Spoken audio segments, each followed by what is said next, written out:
राजस्थान में 6 नगर निगम चुनाव के बाद सरकार की सबसे बड़ी अग्नि परीक्षा होने जा रही है, जिसमें ग्रामीण इलाकों के चुनाव होंगे, जिला प्रमुख, जिला परिषद और पंचायत समिति के सदस्यों के चुनाव होंगे। इस बीच यह खबर आ रही है कि सरकार चाह रही है कि ये सारे चुनाव गैर राजनीतिक हों, यानी किसी भी पार्टी के सिंबल पर चुनाव नहीं हों।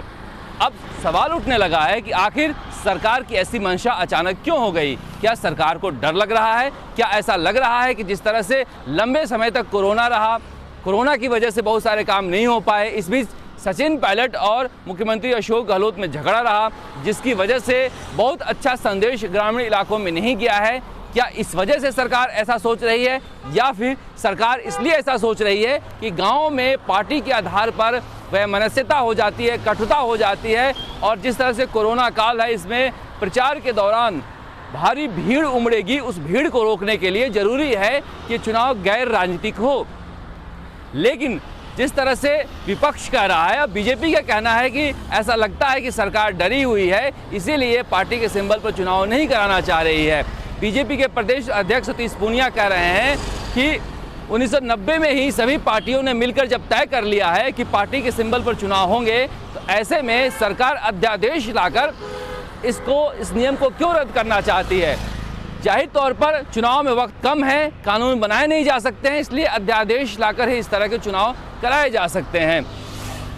सतीश पूनिया का ऐसा कहना है कि गांव में भी लोग विचारधारा के स्तर पर बटे हुए हैं, वो जानते हैं कि किस पार्टी की विचारधारा क्या है, इसलिए ज़्यादा दिक्कत नहीं आएगी।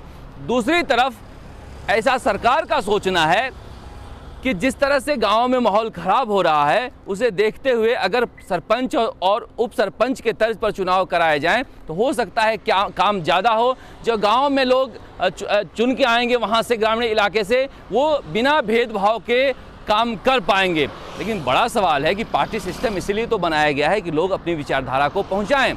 अगर कांग्रेस ऐसा सोचती है तो कांग्रेस के लिए हो सकता है कि तात्कालिक फ़ायदा हो सकता है कि जिस तरह की लड़ाइयाँ पार्टी के अंदर है, उसमें जो पार्टी का झगड़ा है वो सामने ना आ पाए, पार्टी हारी या जीती इस बात का पता नहीं चल पाए। लेकिन अगर लंबे समय तक इसको देखें तो पार्टी के लिए कार्यकर्ता तैयार करने में काफ़ी दिक्कतों का सामना कांग्रेस के लिए करना पड़ सकता है। कांग्रेस वैसे भी व्यक्ति आधारित पार्टी बन गई है, जहाँ पर एक लोगों का समूह होता है जो एक नेता के पीछे घूमते हैं। ऐसे में अगर ग्रामीण इलाकों में कांग्रेस की विचारधारा कमज़ोर पड़ती है तो लंबे समय में इसका नुकसान हो सकता है। उसके उल्टे बीजेपी जो है अपनी विचारधारा को लेकर ग्रामीण इलाकों में पहुंच रही है। ऐसे में अगर वो हारती है या जीतती है तो बहुत ज़्यादा कार्यकर्ताओं को लेकर उसके पास नुकसान के लिए नहीं रहेगा। आगे आने वाले चुनाव में अगर पार्टी के कार्यकर्ता तैयार करने हैं तो कांग्रेस को ये जोखिम लेना पड़ेगा।